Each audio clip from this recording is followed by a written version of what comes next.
Почитувани гледачи на овој подкаст на Плюс Инфо и почитувани читатели на овој сайт Плюс Инфо, добро дојдовте во уште една емисија и денеска имаме уште еден ултра популарен и интересен гостин од редовите на политичарите.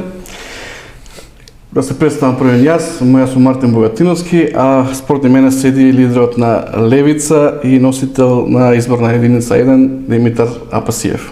Добро дојдовте. Добро ве најдов, благодарам на поканата. Мачно е да се биде во предизборна кампања? Ептен. Што ви гледам доста истоштени сте. Мачно, да, едва чекаме да заврши. Се споија кампањите, многу динамично и тоа е тоа. Ние сме во перманентна кампања од практично од декември, од пленумот, бидејќи водевме и пред кампања, која ви текнува за подписи, па кандидирање, така што прилично напорно. Од град во град гледам дека секој ден Во 2 се прибираме, во 7 стануваме. Со автобусот, не со брендираниот. Јас некогаш со него, некогаш со колата. Некогаш со Алфата. Колата, Алфата нема да ми издржи Алфата. Со службената и си ја претвори во канцеларија. Таму имам хотспот со лаптоп и оттаму работам. Така. Имам кошули на закачалка и само ги менјам. Сета среќа што црни носам само и така. Така. Има многу доста интересни теми што би сакал да ги зборува со вас, но во интерес на времето би се задржале одма на оние најбитните за нас како народ и како држава воопшто. Ќе започнам со претседателските избори. Тие се сега се уште тазе.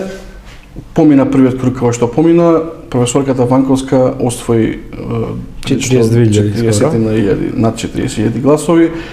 Како сте задоволни од тоа? Така, па со оглед на сета кампања како помина и со сите прилики нема место за разочарување, иако јас искрено очекував за малку подобар, скоро околу 60.000 се надев.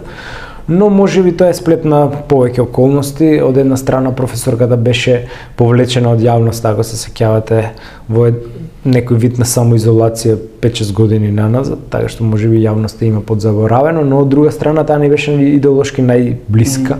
Таа кандидираме и победи на внатре-партиската анкета.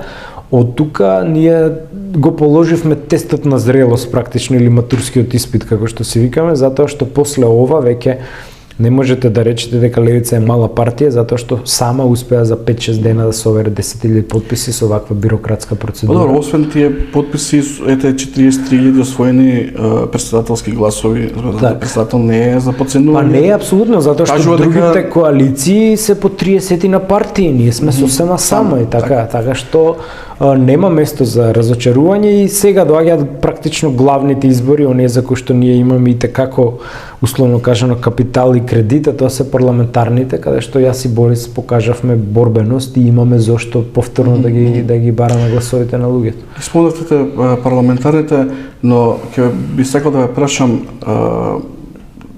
мислите дека би можеле да освоите подобар резултат во првиот круг? Апсолутно дупло подобар резултат.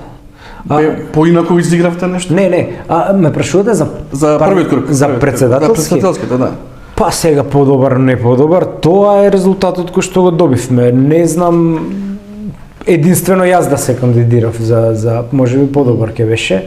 Меѓутоа ние така решивме да поддржиме независен кандидат кој што немаме простор ние за патетики сега. Не, затоа што имаше неколку реакции од луѓе кои што воопшто не кријат дека се симпатизирани на Левица. Да, ама не гласале, така. Не, кои што не знам дали гласале, не е ни важно, но кои што замериле дека партијата можеби премногу млако влезе во кампањата. Видете, ако анализираме, професорката во целата кампања се држеше доследно до претседателските ингеренции, што не беше случај со другите кандидати. Значи тие продаваа демагогија, изборуваа за млади, изборуваа за спорт, за економија, нешто што не спаѓа во делокругот на претседателот. Но обичен народ тоа не го разбира и паѓа на тие фори. Нашата претседателска кандидатка стриктно се држеше до тоа што е претседателска ингеренција, значи сектор безбедност, сектор на дворешна политика, меѓународни односи, Можеби тоа е, не знам, можеби е грешно што така сме се поставиле, но е честно секако да се држите до тоа што е ваша ингеренција. И нашата програма, да не заборавиме, беше сама против шестмина, затоа што единствена антинато платформа имаме ние, единствени суверенистички позиции имаме ние. Од тука беше прилично оригинална и препознатлива, но тие теми веќе завршија и од тука ние сега на парламентарни тангираме сосема други теми, значи работнички права, социјала, економија, енергетика, тоа што е во ингеренција. И од тука можеби со некој не знам, демагошки пристап, меѓутоа тоа е нечесен пристап и на краток рок можеби ќе надуе балон, но на долг рок не даа резултати. Мислам дека тоа ќе биде случајот и со Максо. Сега тој го достигна плафонот и нема каде да оди, ќе оди само надолу, а ние ќе одиме нагоре и така. Добро, ајде да не се задржуваме премногу на председателските, нешто што помина готово, нема кукање, одиме напред. Но сепак би сакал да го чујам вашето мислење, ете Гордана го згази, да речем, Стево Пендаровски. Така, да, неочекувано дури и за нив самите. Ќе продолжи газењето и во вториот круг или ќе... Па зависи како ќе се договорат. За сега гледам дека со професорката немам контакти, но со исто немам ни со Мицкоски, но Мицкоски не гледам да понудува да бара поддршка. Ниту од нас, ниту од Максо, кога што гледам, ниту од други ветаравари овие. Не знам од кај ќе црпат, условно кажано, гласовите. Од друга страна, можно е да се оди на Тивок Бојкот, има муабет од Таче и Али. Така што незгодно е, затоа што за председателски, за разлика од парламентарни, ви треба цензус. Беше 50, со уставен амандман се спушти на 40. Излезноста беше 48. Може тој Бојкот да успее сега да кажете? Па не знаеме како стратешки ќе играат овие поголемија, знаете. Ако они пуштат, они јавно мислам дека нема, затоа што странците ги притискаат да нема криза оно, но политички гледано они можат по СМС да пуштат да земат само едно ливче, ме сваќате. И во тој случај рачунајте ако има 200-300 илјади луѓе кои нема да земат второ ливче, тогаш нема цензус, се оди на сосема нови избори. Но не знам колку е тоа во игра и колку тоа би го играле овие, затоа што но сепак разликата е премногу голема за разликата е изненадувачки голема, да. И мислам дека е недостижна. Имавме еден случај кога Борис Трајковски во втор круг го победи Тито Петковски, но тоа беа со контингенти. Тоа беа други времења, други околности. Мислам дека сега барем за председателски е јасно, единствено што не е јасно е што доколку има Тивок Бојкот, во тој случај се повторува целиот изборен процес. Наново ќе треба да се кандидира. Што ќе правите вие со тие 40.000 гласачи кои што ете? Па ние не ги носиме во џеб за да ги даваме и да се пазариме. Што би ги советувале?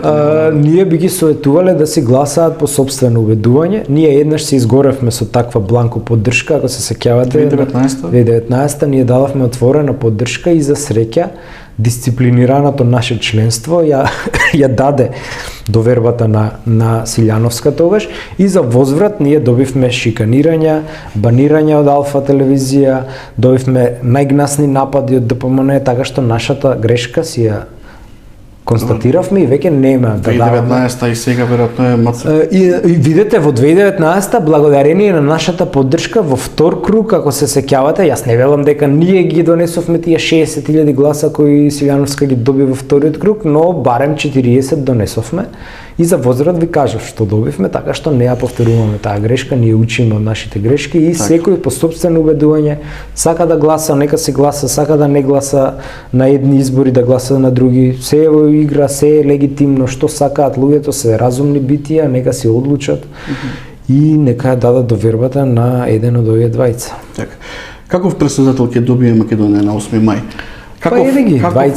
Ако добие Гордана, каков ако добие Пендаровски? Видите, Пендаровски е чиновнички тип. Многу му е гајле, јас мислам едва чека да заврши и да си иде во доживотна пензија. Знаете, нашиот закон против кој ние се боревме е дека има доживотни привилегии има не знам 6 шофери со обслужување, канцеларии и плата исто како председателот и тоа доживотно. Ајде е година као апанажава две. Не доживотно и мислам дека едва и чека Пендаровски да си иде у пензија како што си иде овој Џоле Фикус, така не се замараат веќе. Ете го и Бранко и само ќе си калемиме ние доживотни неспособни пензионери. Срамот брзо ќе се заборави. Да, готово и мислам дека и затоа и нема жар во неговото веќе настапување, проформа оди на овие митинзи. Од друга страна имаме професорка која што е експерт во уставно право. Но има една опасност, која е таа опасност? Опасноста е да имате доминација во власта, нешто што веќе го имавме. Знаете, кога имате, бидејќи ние имаме во правото го викаме бицефална извршна власт, иако председателската функција е делумно слаба, уставно правно гледано, но е јака затоа што добиваш мандат од не те бира парламент, туку те бира народ и некогаш имате ситуации кога бројот на гласови на председателот е поголем од бројот на гласови на владата и тоа дава специфична тежина, особено и ако сте мудар лидер како што беше Глигоров на пример, имате многу јака моќ. Сега, опасно е да имате ист председател од иста партија и премиер од иста партија. Во тој случај имате целосна доминација на извршна власт. Спротивното, кога имате председател од една, а премиер од друга, се вика кохабитација и имавме такви случаи кога беше Бранко, претходно мислам кога беше. Подобро е така се да кажете? Па во нашиве околности кога знаат да забегаат лидерите од власта, бидејќи власта корумпира, апсолутната власт апсолутно корумпира, можеби е добро да се има, но во ваквите историски сега констелации мислам дека Пендаровски нема шанси. Единствено или со бойкот да ја спречи да стане председател Силјановска, или со некои контингенти од ДУИ, меѓутоа мислам дека ДУИ не можат веќе да испорачуваат контингенти. Гледате дека тие за нив едва извадија 120.000 луѓе, а не па 200.000. Тие беа голема коалиција, не беа само ДУИ. Да, за прв пат тие на собраа со нив, мислам дека на верска основа, значи повеќе ромски партии, турски и бошњачки. Да. И за прв пат се покажуваат како некој фактор, што значи дека тие веќе не им пее петелот во албанскиот блок. Тоа е реалност. На 26 февруари годинава дадовте една многу интересна пророклива изјава, ќе ја наречам, која судејќи според резултативе сега од вториот круг што ги постигна СДСМ, наверојатно ќе биде и повеќе од вистините на 8 мај. Тоа што рековте, ќе ве цитирам, ова се последни избори на кои СДСМ предлага кандидат со потписи од 30 пратеници. Веќе никогаш нема да има толку многу пратеници. Точно. Се уште стоите на тоа? Па јас сум рок пророк, за некои што сум пророчил се погодиле, точни. Јас очекував да паднат под 30 и тоа беше мисијата на левица практично, но не очекува да паднат под 20. Тоа значи дека револтот кон СДС како анационална партија, како квислиншка партија е енормен и не заборавајте, Пендаровски беше, за разлика од нашиот кандидат, Пендаровски беше кандидат со поголем рейтинг од партијата која го предлага. Можете да замислите кога оној кој има поголем рейтинг ви донел 180.000 гласови, тоа значи дека Таче ќе ви донесе 150. Така што црни денови идат за СДС, но бели за Македонија, тоа е добро и мислам дека пророштвото за пасокизација ќе се оствари уште на овие избори. И немаат веќе 30 претеника и нема ни да ги имаат затоа што во перспектива левица ќе расте и левица ќе стигнува до тој број од 30 претеника.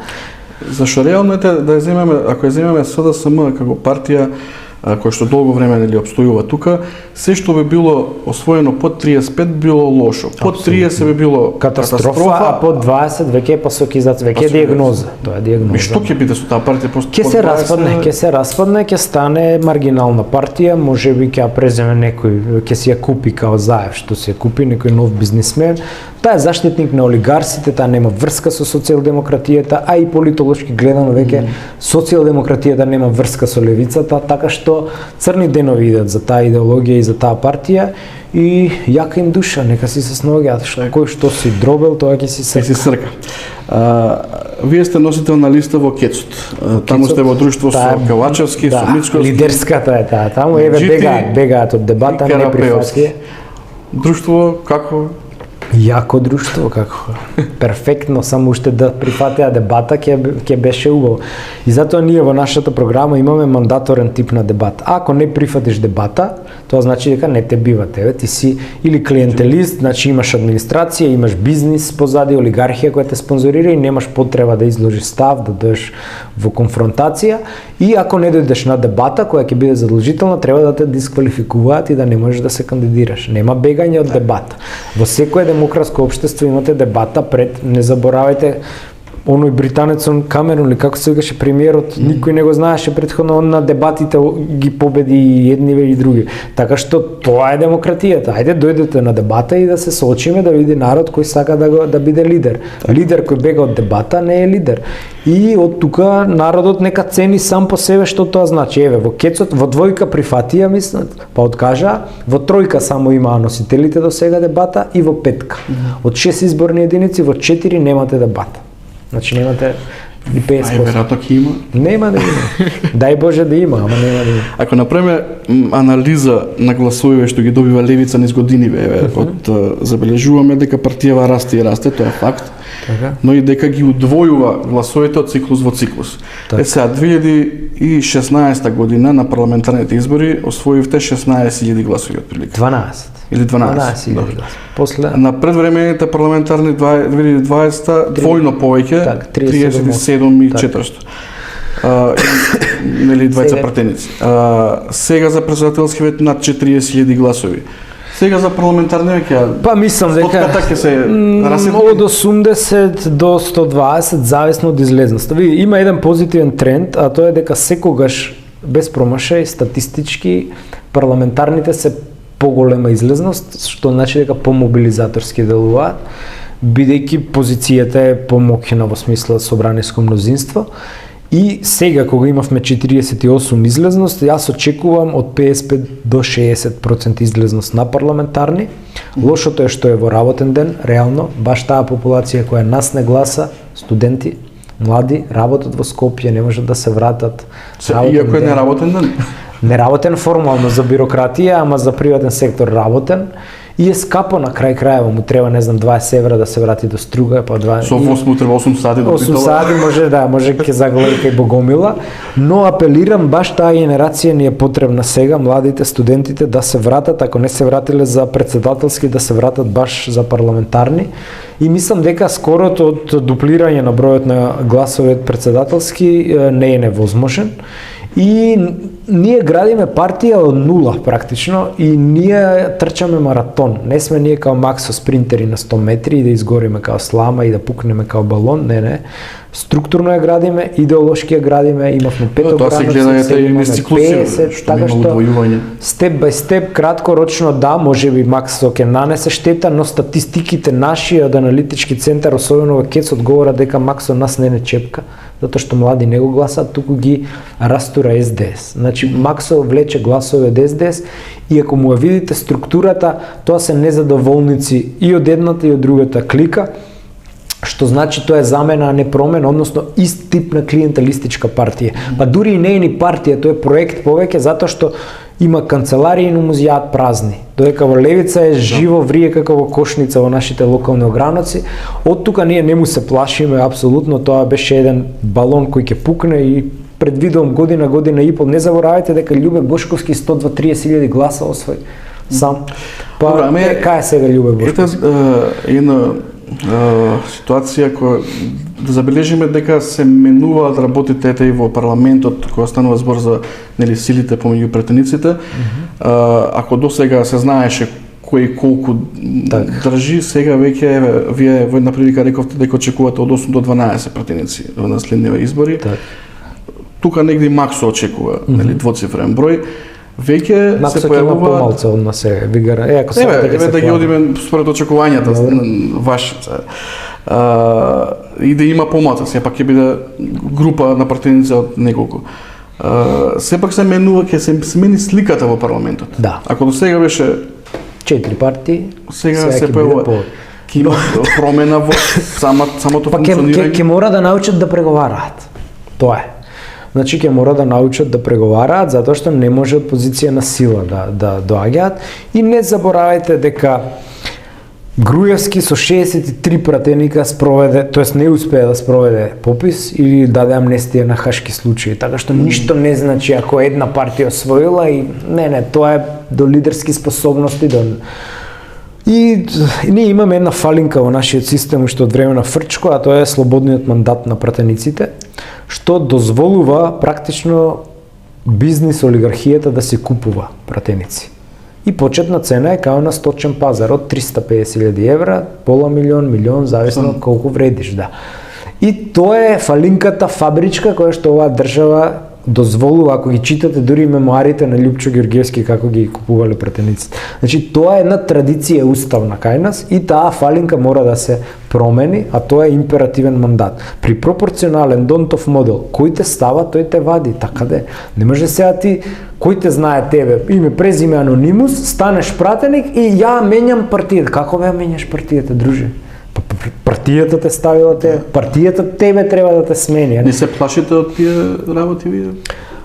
Па сега, затоа велам дека ние градиме идеолошки профилирани кадри, да бидат фанатични за каузата и да не ни помислуваат тоа да го направат. До сега се покажавме отпорни, се надевам дека и во иднина ќе се покажеме отпорни. Ако со двајца пратеници, како што делувате до сега, летаа монитори... Со 12 ќе лета парламентот.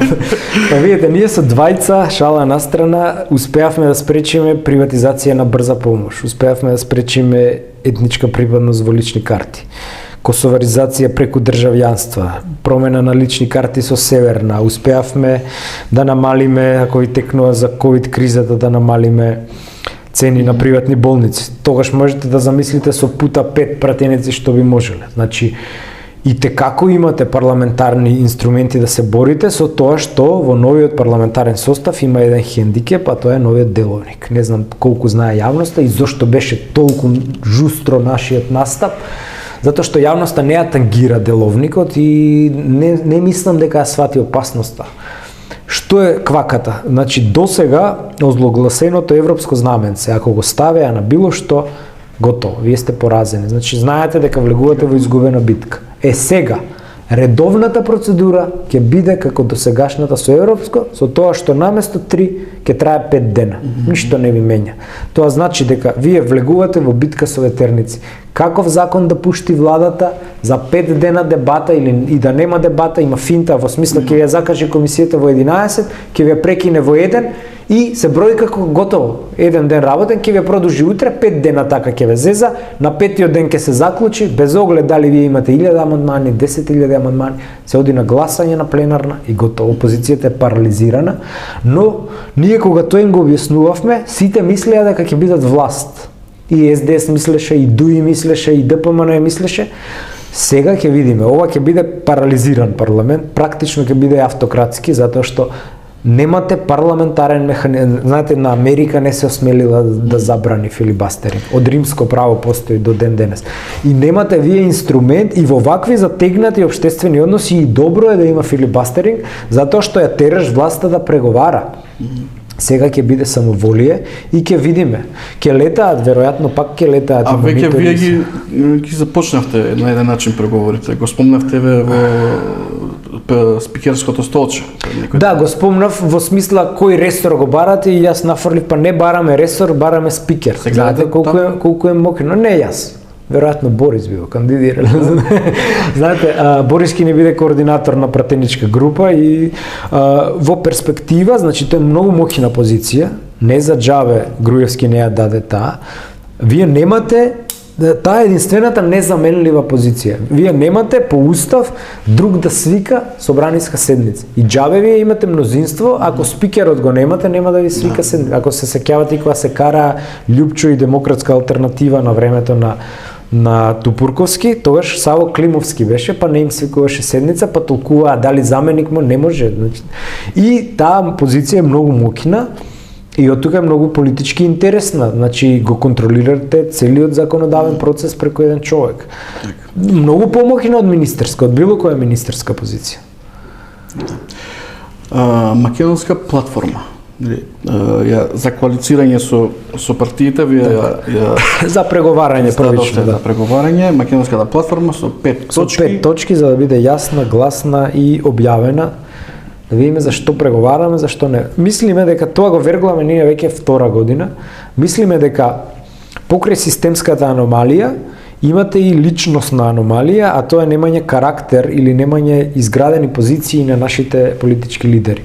Без оглед дали е Тачи или Мицко. Тоа што нема да го даде едниот, ќе го даде другиот, тоа што нема да го даде другиот, ќе го даде првиот, и од тука албанското малцинство, неговиот политички естаблишмент, тоа го процени како слаба карика и го нишанеше цело време. Тие си создадоа нивна платформа, таа се вика тиранска, без оглед дали се учкиве од Дуи или овие необалистиве од Вреди, тие си се таа линија и останува софиска платформа која што е де факто едниве ја сакаат, СДС ја сака отворено, а ДПМН СФМК латентно ја сака први 100 дена или 200 дена, но со одложено дејство, тоа се глупости, и имате една македонска, тоест немате, и тоа е хендикепот, и еве ние ја нудиме, каде што сите промакедонски партии треба да знаеме дека за овие линии не се преговара. И тоа го имало. Значи, уште во времето на Бранко и Љупчо, тие имале ваква некоја си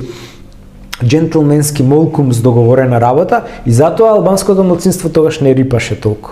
Ти знае дека ни со едниот, ни со другиот за тоа не преговара. Така треба. Да се знае дека ни со Мицко, ни со Таче, ни со Апасиев, ни со кој да е друг, не преговараме за ова. Крај на муавет. Ке има маш тоа да го прифати и да... Па многу е рационално да се прифати, знаете.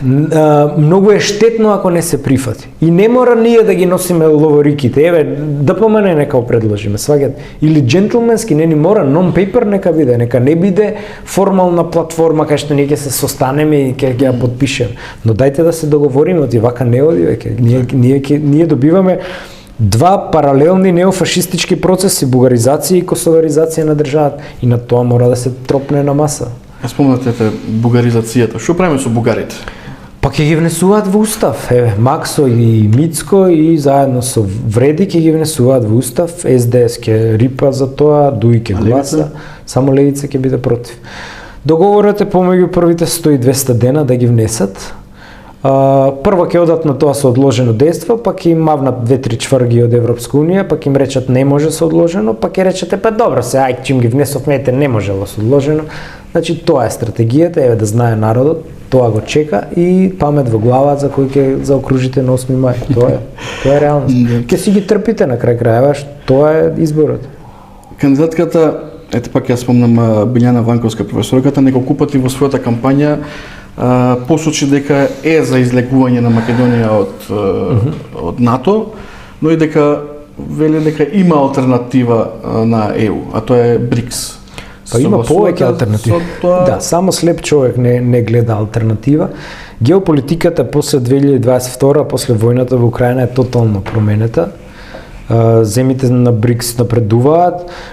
Левица не е анти-ЕУ партија, како што ја представуваат нашите политички опоненти. Левица е анти-НАТО партија отворено, но не е анти-ЕУ. Ние европски цивилизацијски припаѓаме кон тој континент и нема ништо лошо во таа интеграција. Но стратешки гледано, секој услов, секој бенчмарк, секој извештај, секоја ова рамка од ЕУ е се поштетна и поштетна за македонското национално ткиво. Од тука чумуни е ЕУ која изгубиме Македонија.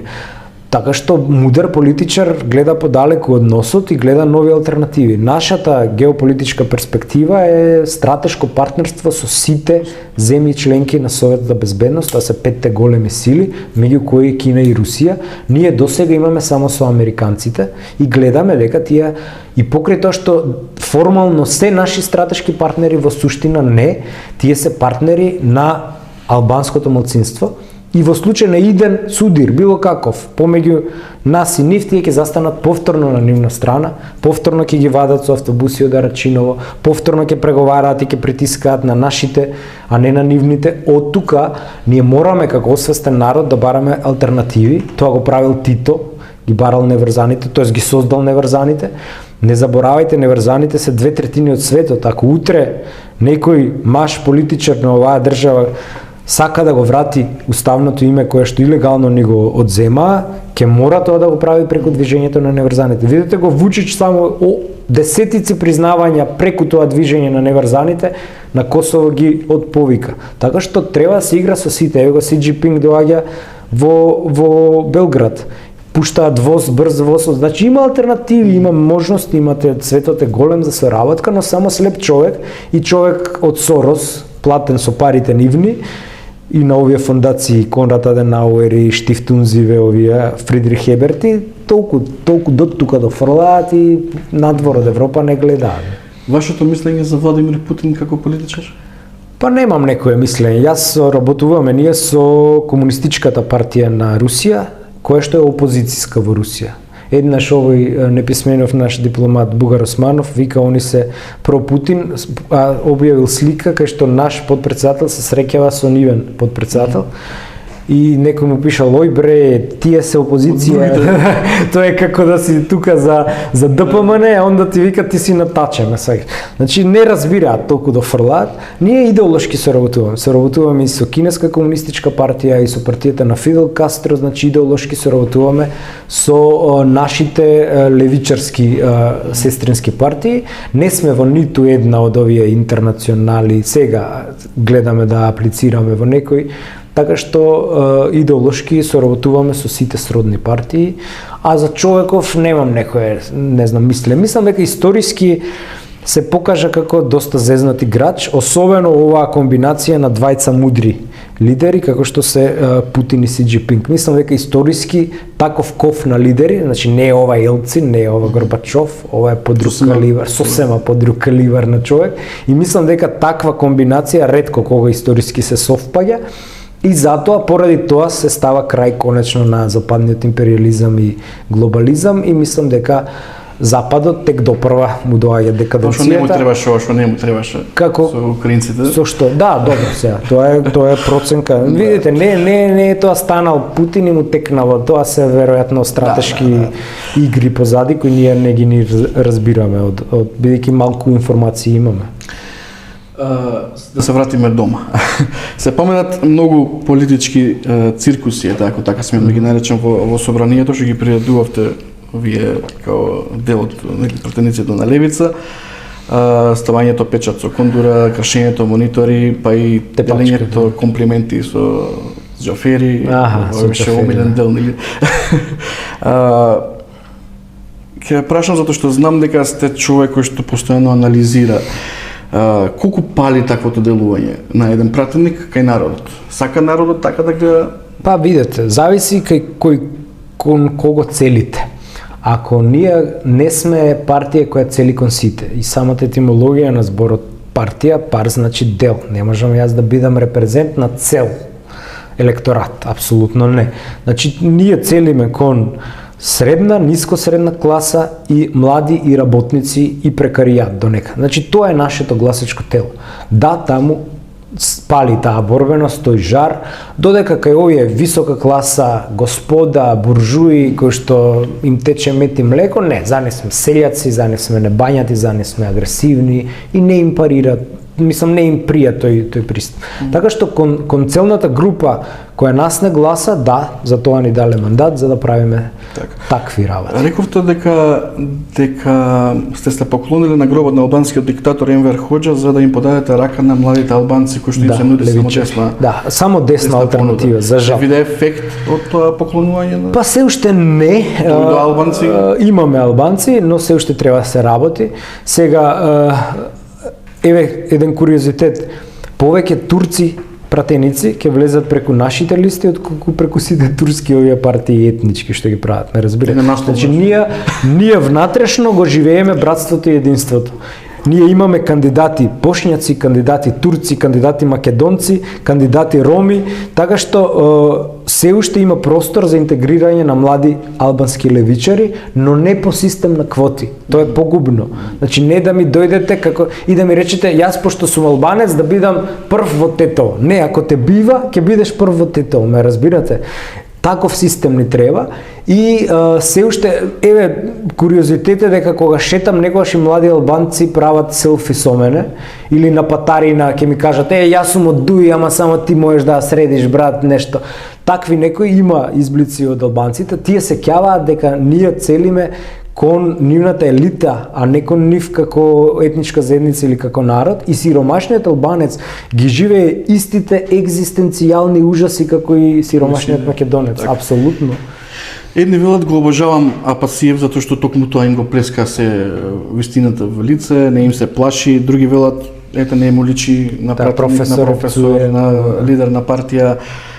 Што е подобро според вас, да ве гласаат овие први или да им се допаднете на овие втори? Добро е да бидеш природен, да бидеш искрен и чесен и неподметлив. Тоа е добро, а се друго ќе си дојде само по себе. Ние до сега одолеавме на сите притисоци, одолеавме и на уцени, затоа што имавме и такви моменти кога мене ми се закануваа одредени религиски фанатици.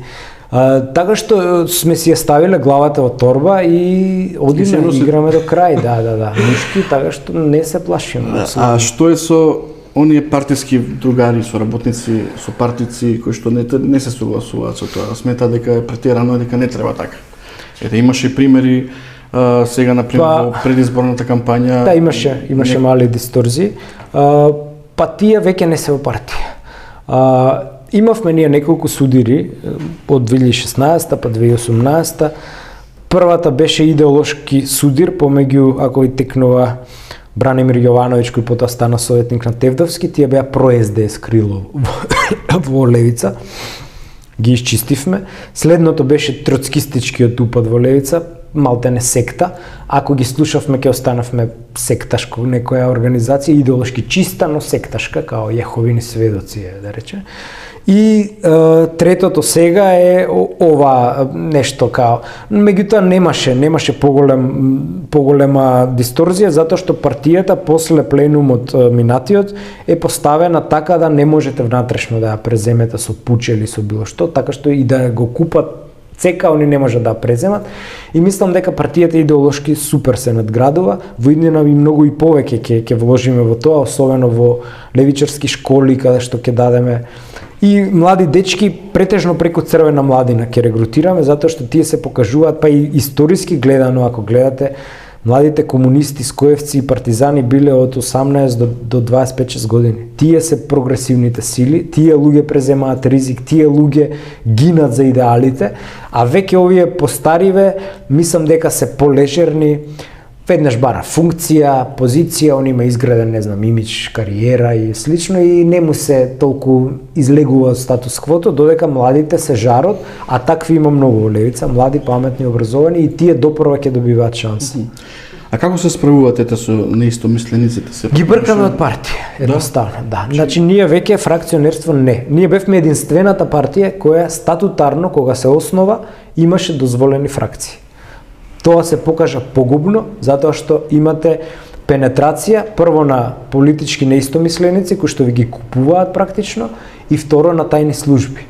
И те како не работат, и те како ги работат и албанци, ако гледате, кога го киднапира овој Кастриот, значи се е тоа работа на тајни служби, они направија 10 албански партии, и тоа решивме да го прекинеме и се покажа како исправен чекор и сега имаме демократски централизам како права компартија. Тоа значи дека дебатираме, партијата не е дебатен клуб, дебатираме до моментот на носење одлука. После моментот на носење одлука или следиш линија или те исклучуваме од партија. Нема тука средина веќе. И тоа се покажува добро затоа што ја консолидира партијата. Тоа е линијата или ја следиш? Да, дебата предходно и те како имаме жустри дебати внатрешни, еден е за едно, друг е за друго, да, но додека се донесе одлука. После тоа, еве и за одењето на Енвер Хоџа ќе кажам, јас бев против, мене ме надгласа, нема тука плачење после. Председателот ја следи одлуката на президиумот и оди, оддава почит, крај на мојот.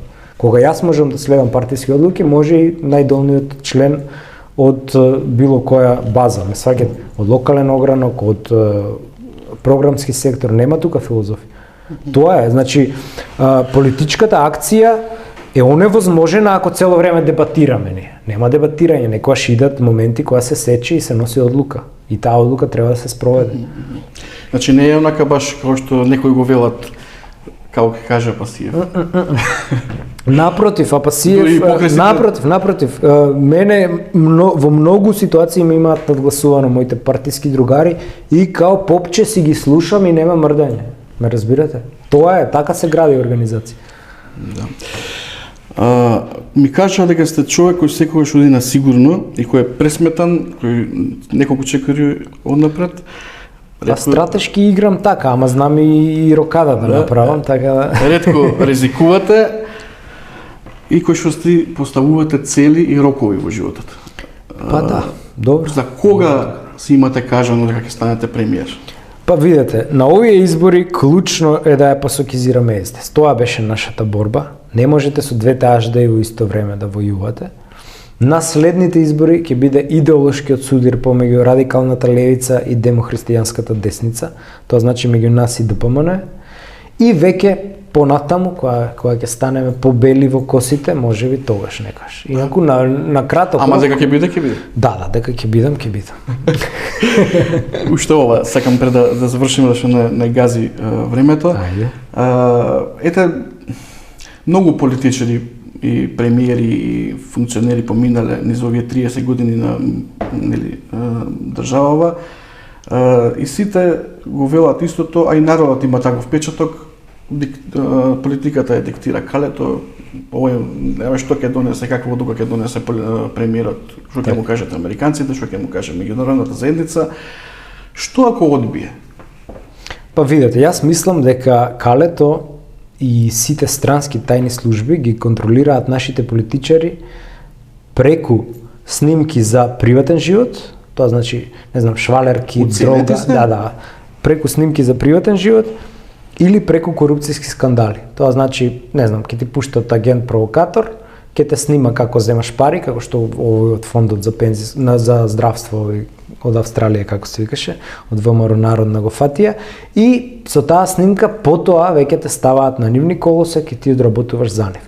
Мислам дека тоа се двата метода преку кои што така го донесоа и Преспански и Рамковен. Значи, додека ако имаш ти идеолошки лидер, како што бил Тито, например, ма немаш тука што да оценуваш ти.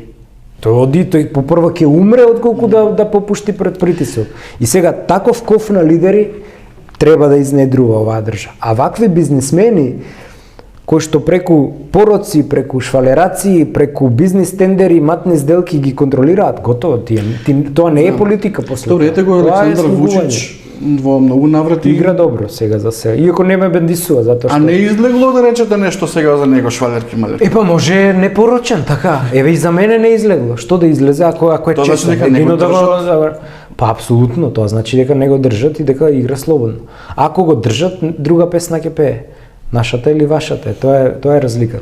Мислам дека нашите недоквакани политичари до сега се покажаа како многу лесно расиплива роба и тајните служби им прават психопрофил, знаат кај се слаби, еден е на жени, друг е на коцка, трет е на тендери и готово. Ти после тоа си нивен. Така. Господин Апасиев, ви благодарам што гостувавте. Фала ви многу за време и ви посакувам да ви се исполнат сите рокови. Ќе видиме, ајде, ќе видиме после на 9 ќе славиме ден на победа над фашизмот како што е ред. Така. Фала ви вам, па се гледаме во следна прилика. Чао.